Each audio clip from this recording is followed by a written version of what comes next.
Hey folks, everything new under the sun. World Health Organization. This is an organization you should pay attention to because they now, in a lot of ways, govern public health in your country. That includes Canada, that includes the US. All over the world, everybody during the pandemic effectively gave up some sovereignty to the WHO. And they all followed the WHO for what to do there. Well, the WHO is now putting up an updated critical list for radiological and nuclear emergencies, and it is dated January 27th, 2023. Isn't this timely considering the war in Ukraine? And I think that's exactly what the purpose of it is. The WHO today updated its list of medicines that should be stockpiled for radiological emergencies, along with policy advice for their appropriate management. These stockpiles include medicines that either prevent or reduce exposure to radiation or treat injuries once exposure has occurred. It goes on, in radiation emergencies, and this is something we may see shortly, people may be exposed to radiation at doses ranging from negligible to life-threatening. Here it is, governments need to make treatments available for those in need. So the governments need to stockpile it according to the WHO. And again, this is latest information, January 27, 2023. Life-saving medicines that will reduce the risk and treat injuries. Now, this is probably more important for Europeans than people in the West. Granted, if there is some preemptive strike, then people in the West, North America could very well be the ones that are hit first if Russia decides they've been backed into a corner. They go on to list some things for stockpiling: stable iodine, cytokines used for mitigation of damage to the bone marrow, other medicines for treating vomiting, diarrhea, infections, etc. And I'm going to give you one example that you can get yourself off.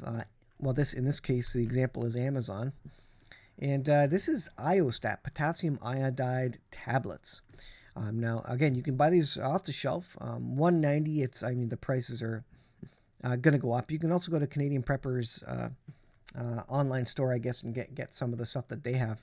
But this is useful as well for mitigating any exposure. And you have to do your own research on this stuff. It doesn't really say much about this, but this is your iodine, your thyroid blocking for radiation emergency. There you go. Thyroid blocking in a radiation emergency. This is what you'd need to cover you for that. Now look at the number of pills, 14. You can't really see that, but it says 14 pills there. What if I do that?